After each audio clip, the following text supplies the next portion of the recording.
We're ready to go?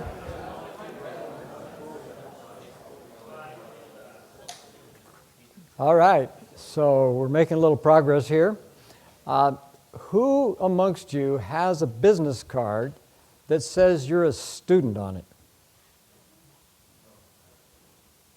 Well, see, what I'm about is student empowerment. And the first thing I hear people say when I'm talking is, I'm just a student. What do you mean you're just a student? Come on, you're a student. And learning, we're all students. So I would encourage you to get a business card. Most of you are not seniors, so you have at least a year to print up a few cards. You can get those little things, you put them on a color printer and you can tear them and it's so easy. You don't need many. Now, is there anybody here who has a business card for a company they work for? Okay, sort of. What's the story here? Okay, well, have you got it on you? Come here. Come on up.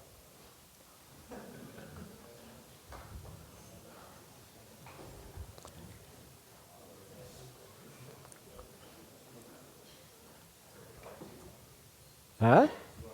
I do. All right. You better. You're right in front of everybody now already, I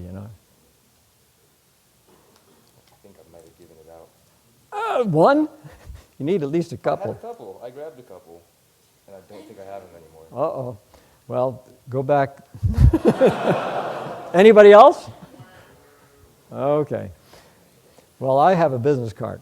So I'm just going to get sort of arbitrary. You two guys, people in the front row, I need 5, so you 3 guys here.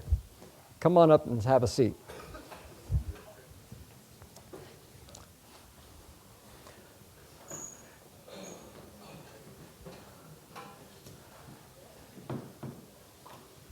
You almost got in on this. Next time, be sure and keep your business cards on you. And that goes for all of you. All right, so let's see, we have a microphone. Josh? Yeah. Okay, real quick, I want the 5 of you to tell me what you think is one of the big problems of getting 100% renewable here at San Jose State. My name is Nick. One of the big problems that I thought of was it would be expensive for this to happen. The school would need to invest a lot of money into it, and one of the possible outcomes of that is increased tuition, which is not great. Okay, next. Introduce your name too, sure. Hey, I'm Brian. I thought one of the biggest obstacles would be building around campus. Mm-hmm. A lot of places are very, during school are very, impacted and like full of students. So the construction around campus would be very difficult. Okay. My name is Anthony. We sort of Hold came it up- closer. Hold the mic close. We sort of came up with the same problems that was mentioned before. So. Okay. My name is Oscar. One thing we thought about from last week's GreenTalk was if we create power from solar panels, where are we going to store that energy? So how are we going to store all that energy? Yep. Okay. My name is Edward, and another thing I got from last week's GreenTalk is Speak up a little louder. thing I got from last week's GreenTalk was how are we going to safely distribute that power, and how we need to make smarter inverters to make sure that nothing short circuits or anything. Okay, good. All right, well, guess what? Now we're going to start over again. Same thing. And there you go. So solutions. One more round. Tell us the solutions. So the solution to mine or Well, solution if you were team, yeah, you can trade that way. Yeah. Yeah. Building around campus. Yeah. Hold the mic. So his was the difficulties of building around campus. One of the solutions I came up for that was building in sections. So like you would start off in one location of the campus, kind of like build along, and then just keep going. Maybe start in higher populated areas, so where there's a lot of traffic, student traffic. That way you can get the big parts out of the way, and then you'd go to the lesser important ones, and then maybe spend more time there. Okay. So I was his partner, and his problem was money is going to be expensive, and one of my solutions, I guess, would be, well, I mean, we couldn't really come up with one, honestly, because like I feel like they were talking about next year that they're already going to raise tuition and stuff like that. So like if we plan on building something like this on campus, they might want to raise tuition for students as well on top of the tuition that's going to might be raised next year, you know. So like we couldn't really figure out a really possible solution for that stuff. But like, yeah, no, it was a difficult one, you know. So Okay. I couldn't really.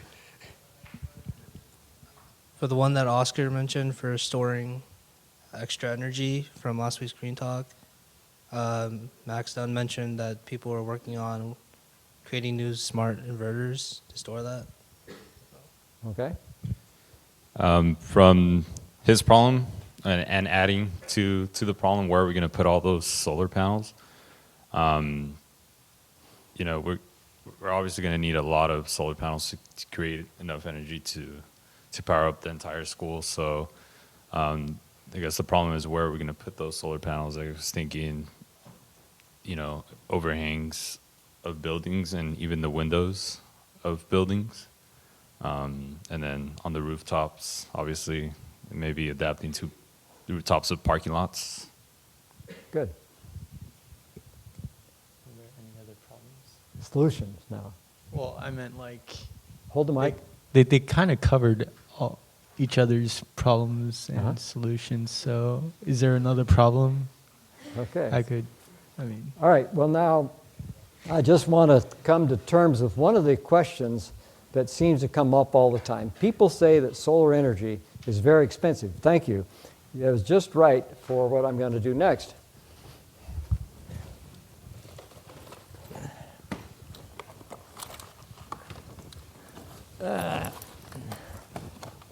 They're in here. Bear with me. There we go. Whoops. Well, almost got there. So these are solar lanterns that cost about $5. So you can get an early start on your pathway to solar, and I've got one for you out in the car. So apparently I left. So I thought I had 5 with me. See, I'm learning how to count here. All right, so let's give them a big hand. Thank you very much.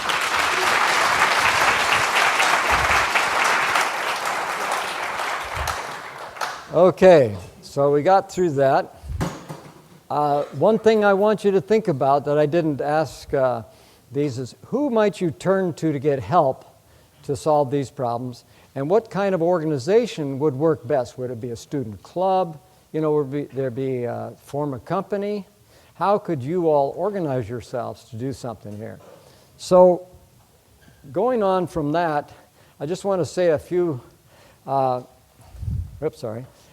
just want to talk for a minute about some of the things that we're doing. For the month of November, we have an urban international design competition that's taking place right now. If you're interested in that, you can follow up with us. We have summer internships that I've already mentioned at San Jose State. And what we've just been discussing here today, there's a possibility of starting a group of students working on developing solar for San Jose State, and we could arrange some internships around that. So let's go to the first one a little bit more. We're going to develop vehicles in a 4-dimensional computer model this summer and present that in November at an international meeting. It's going to be in Las Vegas. There's a schedule for that. Summer internships, like I mentioned earlier, these are available, and you can talk to Professor Furman. You can come to our shop, which is just a couple blocks. You can look it up, SpartanSuperway.blogspot.com tells a lot about what we're doing. And so we've had students from all over the world in this program.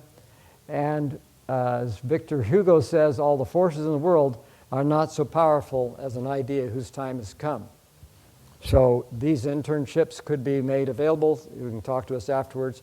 And it will be a multidisciplinary program. In the Spartan Superway, we've had all these professors in engineering on the left and several from other disciplines on the right. But what I'm imagining, if you all want to put the team together, the first thing we'd have to do is to convince the dean that we knew what we were doing. And then the second thing, we'd go to Mary Papazian, the new president, and then she could be just like the president of UC, Janet Napolitano. She could get up and say, we're ready to go. And we have a governor who's very favorable to that, so I think that would be the next step after that. Think of that.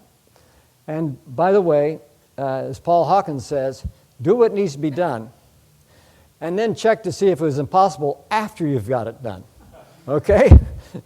This is not my first rodeo. I work with students at UC Davis. I work with students at the National University in Mexico, villagers in the Bolivian Amazon, in the Galapagos Islands, had students working on programs like that. We have more. For more information, you can go to solarskyways.net, or you can go to enist.org. And finally, we have an extensive library at enist.org/library, and this talk is right there at the bottom because I can't put things that are in the future there yet because they haven't happened. You know how it is. Time is irreversible so far until somebody comes up with something different. So if you want to see this talk and the slideshow, you'll have it there. And remember, you only fail if you stop. Thank you.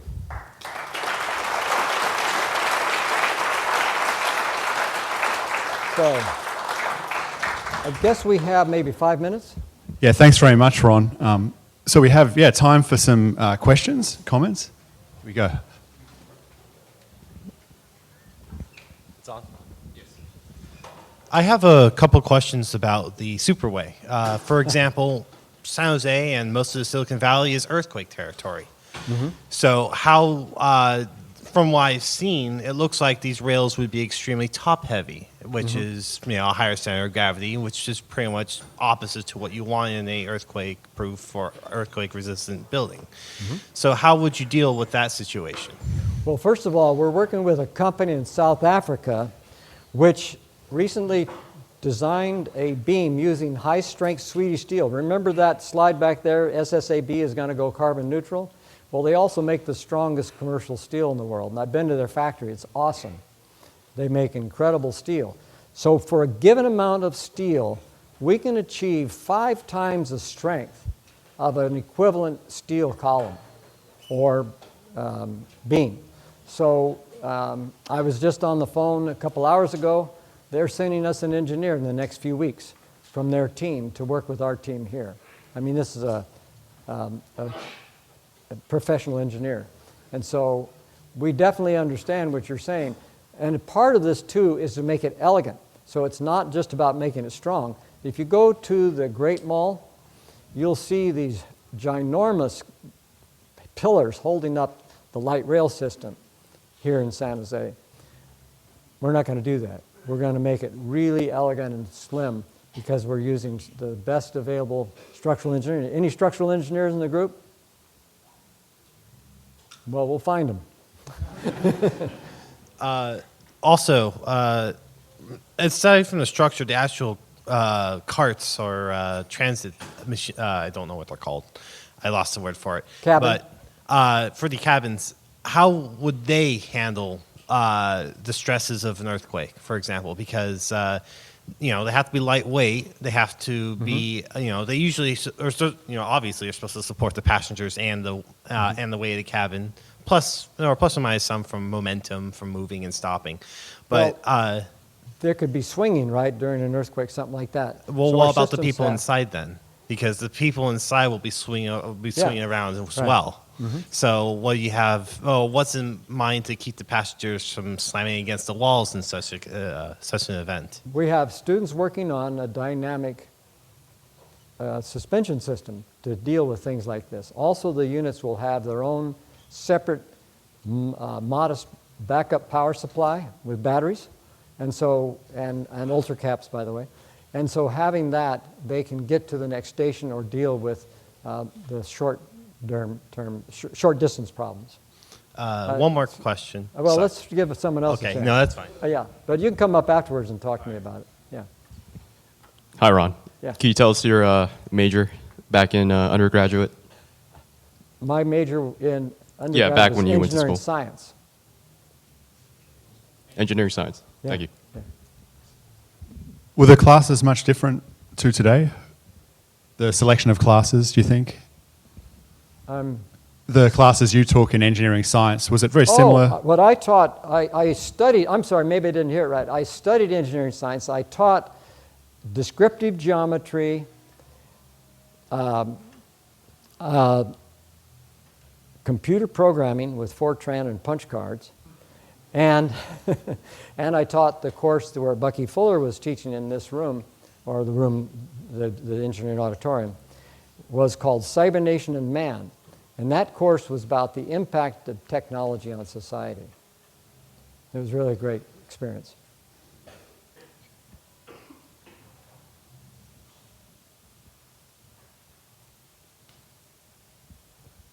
All right. Okay, with that, I'd like to thank you very much for an inspiring, brilliant talk. Thanks, Ron.